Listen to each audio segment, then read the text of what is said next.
그러므로 너희는 하나님이 택하사 거룩하고 사랑받는 자처럼 긍휼과 자비와 겸손과 온유와 오래 참음을 옷 입고 누가 누구에게 불만이 있거든 서로 용납하여 피차 용서하되 주께서 너희를 용서하신 것 같이 너희도 그리하고 이 모든 것 위에 사랑을 더하라. 이는 온전하게 매는 띠니라. 그리스도의 평강이 너희 마음을 주장하게 하라. 너희는 평강을 위하여 한 몸으로 부르심을 받았나니 너희는 또한 감사하는 자가 되라.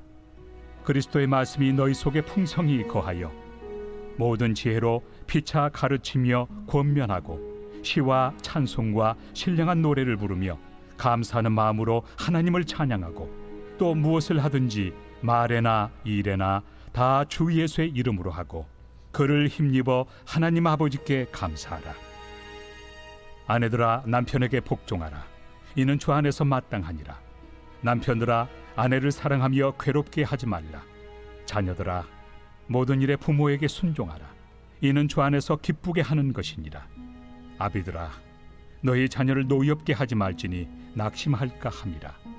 종들아 모든 일에 육신의 상전들에게 순종하되 사람을 기쁘게 하는 자와 같이 눈가림만 하지 말고 오직 주를 두려워하여 성실한 마음으로 하라. 무슨 일을 하든지 마음을 다하여 주께 하듯 하고 사람에게 하듯 하지 말라. 이는 기업의 상을 주께 받을 줄 아나니 너희는 주 그리스도를 섬기느니라. 불의를 행하는 자는 불의의 보응을 받으리니 주는 사람을 외모로 취하심이 없느니라.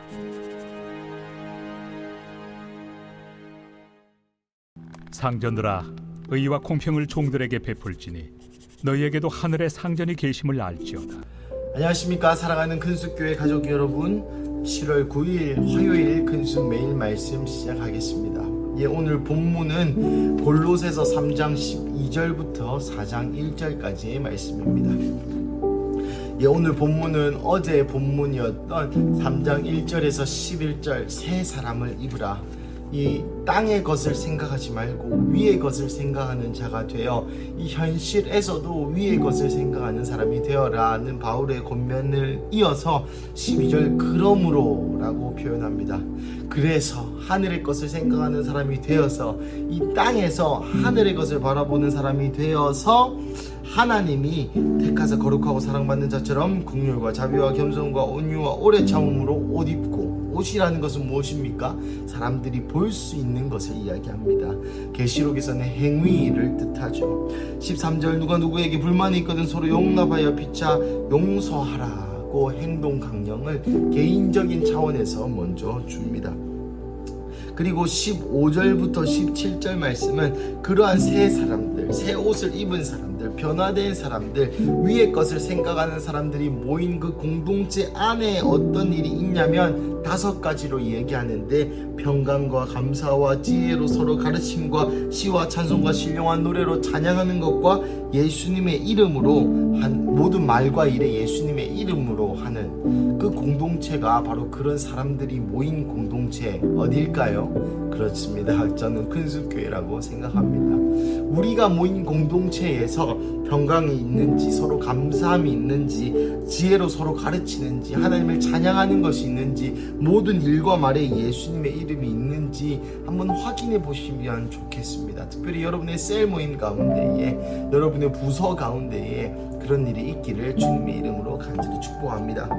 그리고 18절부터 4장 1절까지는 이제 그것이 사회적인 차원, 가정과 사회적인 차원에서까지 확장되는데, 가정에서는 아내들아 남편에게 복종하라, 남편들아 아내들을 사랑하며 괴롭게 하지 말라, 이 부부간의 이야기를 먼저 하게 됩니다. 사랑하는 가족 여러분, 이 구절을 읽으실 때에 아내들은 남편에게 복종하라, 이 구절을 남편들이 생각하면 안 됩니다. 이것은 누구에게 하신 말씀인가요? 아내에게 하신 말씀입니다. 남편이 생각해야 될 것은 무엇입니까? 19절이죠. 남편들아 아내를 사랑하며 괴롭게 하지 말라. 그래서 여러분, 많은 사람들이 이 구절로 서로 성령의 검으로 서로를 괴롭힙니다. 말씀의 검으로 서로를 공격합니다. 사단을 공격하는 것이 아니라, 야 아내들아 이것 좀 봐라, 남편에게 복종하라 하지 않았냐, 왜 나한테 복종 안 하냐, 남편들아, 아내들 사랑하고 괴롭게 하지 마라. 그러니까 네가 이 양말 계속 뒤집으니까 내가 괴롭다 라고 서로 싸우시는 경향이 있는 부부들을 가끔 보는데, 그러시면 안 되고, 아내들에게 하신 말씀은 아내들이 들어야 되고, 남편들에게 하는 말씀은 남편들이 들어야 된다는 것입니다. 나아가 자녀들과 아비들 가운데도 마찬가지입니다. 모든 일에 부모에게 순종하라. 참 쉽지 않죠.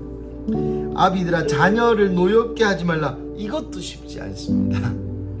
참 쉽지 않습니다. 제가 이 둘 다 경험하고 있는 것 같은 감동이 있는데요, 참 쉽지 않은 일을 하나님께서 요구하시죠. 나아가 22절부터 21절까지는 옛날에 종과 상전, 일하는 관계, 지금으로 치면 자기의 직장 정도로 우리는 대입해 볼 수 있겠습니다. 한 가지 흥미로운 구절이 있는데요, 이는 기업의 상을 주께 받을 줄 아나니 라는 표현입니다. 종들아 상전한테 할 때에 이것을 나에게 월급을 주는 사람, 내가 이만큼 했으니까 이만큼의 봉급을 받고, 그러한 식의 접근으로 직장에 가지 말라는 것입니다.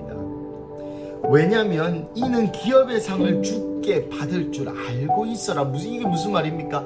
내가 종이 되든지 상전이 되든지 내가 어디에 가든지 내가 월급을 받으려고, 빌어먹고 살려고, 돈을 벌어먹고 살기 위해 그 자리에 있는 것이 아니라 하나님이 나를 그곳에 선교사로, 하나님의 나라를 확장하는 자로, 하나님의 나라를, 하나님의 일을 수종드는 자로 보내셨기에 나의 상급은 여호와여, 나의 기업의 상은 하나님께서 주시는 거지, 보너스로 우리의 사업주, 우리의 사장님, 우리의 상전을 통하여 우리에게 월급이라는 용돈도 주시는 것입니다. 그러하기에 예수 믿는 자들은 세 사람은 위의 것을 생각하는 자는 실제로 이 땅의 월급을 생각하는 것이 아니라 직장에서도 위의 것을 생각한다는 것이죠. 사랑하는 가족 여러분, 오늘 말씀을 읽으면 참 어떤 표면적인 행동 강령, 실천 강령들에 대한 이야기구나 라고 착각하실 수 있습니다. 물론 외면적으로는 우리가 이렇게 살아야 한다, 아내와 남편 간에 복종과 사랑이 있어야 되고, 부모와 자식 간에 존중과 순종이 있어야 되고, 그렇구나. 여러분, 한 가지 질문 드리겠습니다. 우리가 이것을 모릅니까? 우리가 이것을 알지 못해서 과연 이렇게 살아내지 못하는 것일까요? 우리가 이것을 배운 적이 없기에 이렇게 살아내지 못하는 것일까요? 그러면 하나님은 왜 바울 선생님을 통하여 이러한 행동 강령들, 뭔가 율법적인 것 같은 그러한 것들을 골로새서를 통하여 우리에게 전달하고 있는 것일까요? 여러분, 오늘 본문의 핵심은 12절과 13절에 있습니다. 하나님이 택하사 거룩하고 사랑받은 자, 주께서 너희를 용서하신 것 같이. 여러분, 이 모든 것은 우리의 결단과 인간적인 노력과 우리의 도덕성으로 될 수 있는 일이 아닙니다. 어떻게 눈앞에 보이는 상전을 하나님 대하듯 예수께 하듯 하게 할 수 있겠습니까? 눈앞에서 열받게 하는 그 자녀를 어떻게 노엽게 하지 말게, 모든 일에 어떻게 부모에게 순종할 수 있겠습니까? 우리의 능력으로는, 우리의 의지로는 그것이 불가하다는 것을 너무나도 잘 아는 우리가 아니겠습니까? 우리의 삶조차도 이렇게 아름답게 가꾸지 못하는 우리 가운데에 희망이 있다면 그것은 하나님의 사랑과 예수님의 사랑인 것입니다. 그래서 오늘 본문도 말하고 있는 것은 외면적인 행동들을 쫙 적어줬고, 이렇게 살아라, 이것이 율법이다, 새 사람이면 구원받았으면 이렇게 살아라 라고 얘기하는 것 같이 보이지만, 그것도 사실이지만 우리를 그렇게 내버려 두지 않으시고 그것을 할 수 있도록 하나님의 사랑을 받은 자가 되어라. 예수 그리스도께서 너희를 용서하셔서 십자가에 못 박힌 것을 기억해라.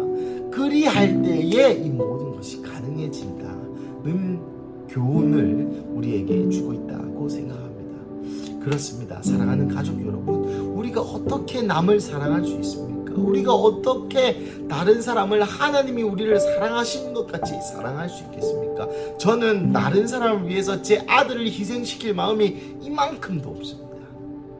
하지만 하나님이 우리를 얼마나 사랑하시는지, 예수님이 우리를 얼마나 사랑하시는지 깨닫게 될 때에 그 사랑으로 아내와 남편을, 자녀와 부모를, 그리고 종과 상전을, 직장 상사와 또 모든 우리의 삶과 일상에 있는 관계들과 문제들과 그 모든 부분에 오늘도 우리에게 여전히 필요한 것은 하나님과 예수님의 그 사랑, 성령님의 도우심이라는 것입니다. 그래서 사랑하는 가족 여러분, 오늘 화요일도 하나님과 예수님의 사랑을 느끼시면서 하루를 시작하시기를 축복합니다. 오늘 이 말씀을 아침에 들으실 분이 많으실 텐데, 이 말씀을 들으시면서 하나님이 그의 아들을 죽임으로써 우리의 사랑을 확증하셨다는 골로새서 말씀처럼, 그리고 예수님이 스스로 아버지의 마음을 이해하여 우리를 위하여 스스로 십자가에 매달리신 그 예수님의 사랑과 희생을 기억하면서 그 사랑으로 오늘 우리 삶의 모든 관계와 순간순간을 채우시기를 주님의 이름으로 축복합니다. 우리 함께 기도하시겠습니다. 사랑하는 하나님, 감사합니다. 오늘 본문을 통하여 우리에게 우리의 인생을 하나님의 사랑과 예수님의 사랑으로 살아갈 수 있는 그 희망을 보여주시니 감사합니다. 하나님, 나의 의지로는 아내를 사랑할 수 없고, 나의 의지로는 남편에게 복종할 수 없고, 나의 의지로는 모든 일에 부모에게 순종하거나 자녀를 노엽게 하지 않거나, 나의 상전을 죽게 대하듯 신을 대하듯 나의 사랑, 나의 연인, 나의 마스터, 나의 주인님을 대하듯 할 수 없지만, 하나님이 나를 얼마나 사랑하셨는지, 또 나를 사랑하시는 그 사랑으로 다른 사람을 사랑하시는 것을 깨닫게 될 때에 예수 그리스도께서 나를 1조 2조보다 훨씬 더 큰 용서함으로 우리에게 그 죄 사함을 주신 이 복음의 진리가 얼마나 귀하고 얼마나 많이 죄 사함 받았는지 깨닫는 죄인, 깨닫는 의인이 될 때에 사람을 사랑할 수 있고, 나에게 조금 잘못한 사람들을 용서해 줄 수 있는 것처럼 오늘도 우리의 인생에 여전히 필요한 것은 하나님과 예수님과 성령님임을 고백합니다. 그래서 주님, 이 아침 가운데 우리 삶에 하나님과 예수님과 성령님이 가득히 충만하여 우리의 모든 오늘 하루하루의 관계 안에, 시간 안에, 일하고 있는 직장 안에, 가정 안에 임하여 주시옵소서. 주님 감사합니다. 이 모든 말씀 살아계신 예수님의 이름으로 기도드립니다. 아멘.